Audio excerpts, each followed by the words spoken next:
एक समय की बात है, सुहासिनी मुंबई में अपने बेटे कार्तिक के साथ रहने वाली एक ऐसी महिला थी जो छोटी छोटी बात पर किसी से भी लड़ाई झगड़ा कर लेती थी। कार्तिक को अपनी माँ का यही रवैया बिल्कुल पसंद नहीं था। तो उसने फैसला किया कि शायद अगर वो शादी कर लेगा तो घर में बहू को देखकर उसकी माँ दूसरों से झगड़े करना बंद कर देगी। इसलिए कुछ समय बाद ही कार्तिक ने अपने साथ ऑफिस में काम करने वाली नायरा नाम की लड़की से शादी रचा ली थी, जो कि कार्तिक को बेहद पसंद करती थी। अब नायरा बहू बनकर सुहासिनी के घर आ चुकी थी, जो कि अपनी सासू माँ का बहुत ख्याल रखती थी। नायरा के आने के बावजूद भी सुहासिनी ने दूसरों से झगड़ा करना बंद नहीं किया था, यहाँ तक कि अब वो अपनी बहू से भी झगड़े करने लगी थी। नायरा से जब कभी छोटी मोटी भी भूल होती तो सुहासिनी उसे खूब भला बुरा कहती। इसी दौरान एक बार जब नायरा घर के कुछ गंदे कपड़े धो रही थी, फिर बाथरूम का थोड़ा सा पानी सुहासिनी के रूम में चला जाता है, जिसकी वजह से सुहासिनी फिसल जाती है।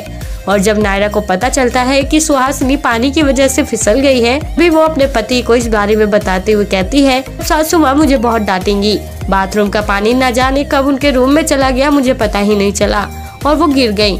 तभी कार्तिक नायरा से कहता है कि तुम यहीं पर रहो, मैं तुम्हारी साड़ी पहनकर बाथरूम में जा रहा हूँ और दूसरे साइड फेस करके खड़ा हो जाऊंगा। जब उन्हें पता चलेगा कि उन्होंने अपनी बहू नहीं बल्कि अपने बेटे को डांटा है तो शायद उन्हें अपनी गलती का एहसास भी हो जाए। यही कहकर कार्तिक जल्दी से नायरा की साड़ी पहनता है और तैयार होकर बाथरूम में उल्टे साइड फेस करके खड़ा हो जाता है। कुछ समय बाद वहाँ सुहासिनी आती है और बिना सोचे समझे ही कार्तिक को अपनी बहू समझकर डांटने लगती है। कहती है, पता नहीं किस जन्म का बदला ले रही है ये कलमुही, मुझे तो लगता है तू जानबूझ के मीरजान के पीछे पड़ी है भगवान, अब तू ही मुझे इस कलमुही से बचा। तभी कार्तिक पलटता है, जिसे देखकर सुहासिनी हैरानी में पड़ जाती है और कहती है, बेटा ये सब क्या है, तुम्हें बहू की साड़ी क्यों पहनी? पता है मैंने तुम्हारे इस गेटअप की वजह से तुम्हें पता नहीं क्या क्या कह दिया। अभी कार्तिक कहता है कि माँ, जिस तरह से मैं आपका बेटा हूँ उसी तरह से नायरा भी किसी की बेटी है और वो तो आपका कितना ख्याल रखती है। बिना गलती के ही वो आपकी डांट भी सहन कर लेती है, पर आज तो आपने हद कर दी।